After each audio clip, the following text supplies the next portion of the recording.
Okay, I wanted to show you guys briefly on how to install a replacement socket. And so typically the scenario is you've got some socket wire that you've received and one of the sockets have fallen off your strand, and so there are replacement sockets for that.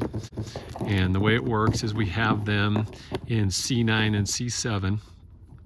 But so you'll see this is the way you'll get the replacement sockets. You'll get a cap and then the actual socket. And there is really only one way that these go on. A lot of the times someone will try to put it on reverse.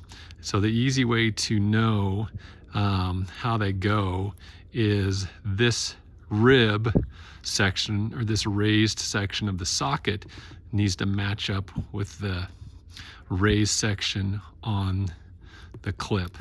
There is this little portion here that is on the back, that goes on the back.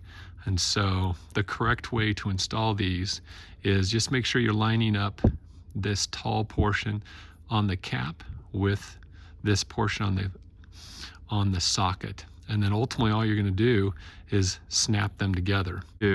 So now you've got a socket that has fallen off here and you need to replace it. So ultimately what you'll do is take your replacement socket, line it up, and you can have it sitting on the ground, in your hand, whatever it is. And then ultimately you're going to press this wire down, get it seated into the socket. And then you also want it to puncture the actual wire on the where you're going to put this new socket in.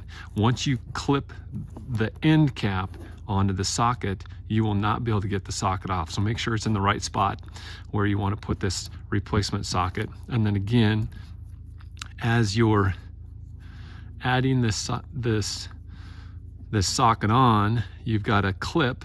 You make sure that that's oriented correctly with the rest of your sockets, and then you're going to match up this raised edge on the socket with the long pointy piece on the cap, and then you'll actually snap them together like so.